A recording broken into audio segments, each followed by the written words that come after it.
जय श्री राम भक्तजनों।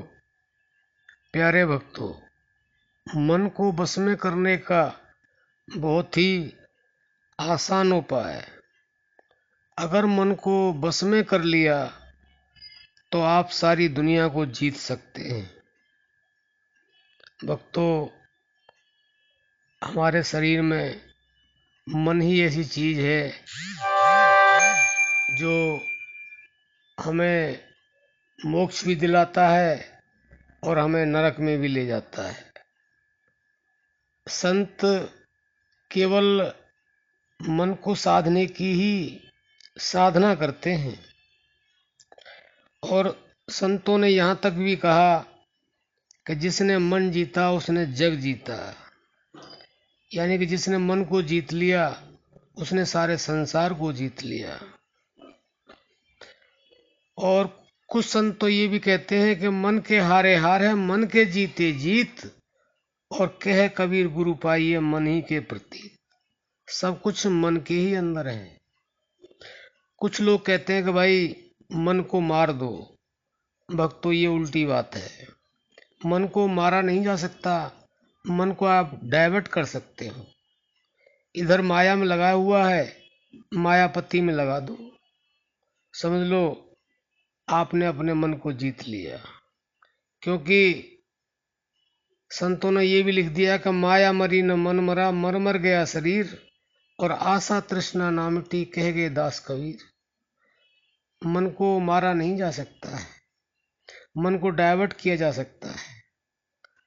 क्योंकि फिलहाल वो माया से लगा हुआ है और माया तो नरक की निशानी है। और माया से उसे हटा दो और मायापति से लगा दो, परमात्मा से लगा दो, तो मोक्ष मुक्ति संभव है। तो भक्तों, इस मन को डाइवर्ट करो। इस मन को बस में करने का बहुत ही आसान तरीका हम आपको बताते हैं। हमेशा ये जो मन है ये प्राण के साथ रहता है। प्राण के साथ जब ये रहता है तभी इसको पावर मिलती है। अगर प्राण के साथ नहीं रहेगा तो इसको पावर नहीं मिलेगी। और मन भी दो प्रकार का होता है, एक तो स्थूल, एक सूक्ष्म। जिस मन के हम कारण जो भी कार्य करते हैं, हमारी इंद्रियां जो भी कार्य करती हैं, वो स्थूल जगत में जो भी कार्य हो रहा है वो स्थूल इंद्रियों से ही हो रहा है, स्थूल मन से ही हो रहा है। इसके आगे सूक्ष्म इंद्रियां भी हैं, सूक्ष्म मन भी है।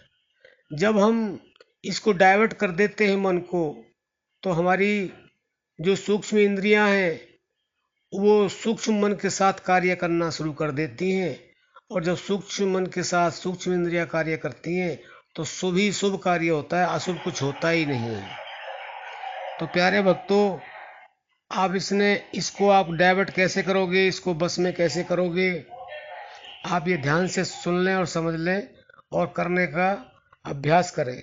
क्योंकि जल्दी से तो ये कार्य होगा नहीं, लेकिन अगर आप करते रहेंगे लगातार तो अवश्य होगा। तो प्यारे भक्तों, बस हम तो आपको ये कहते हैं कि केवल आती जाती श्वास को मन से देखते रहे, तो मन पर उसका प्रभाव पड़ेगा। धीरे धीरे वो माया से दूर होगा और उधर मायापति के साथ, क्योंकि श्वासों के अंदर ही परमात्मा स्वयं विराजमान है, तो परमात्मा के साथ वो जुड़ता चला जाएगा। और दूसरा उपाय ये करना है कि आप जितना हो सके, आपसे आसानी से हो सके, आप प्रतिदिन 2 घंटे, 4 घंटे, 6 घंटे में जब भी आपको समय मिले, इसमें समय की आवश्यकता नहीं, आप अपने श्वास को खींचें और रोक दें। तो जिस समय श्वास रुकता है तो उस समय ये मन भी ठहरता है। अगर इसको आदत पड़ गई ठहरने की, रुकने की, तो फिर ये माया से नहीं लिपट पाएगा, माया के पास नहीं जाएगा। फिर ये मायापति के साथ ही रहेगा और फिर आप जो चाहोगे वह आप कर सकते हैं। इसमें कोई संदेह नहीं है, क्योंकि सारी प्रक्रिया संसार में मन की ही है।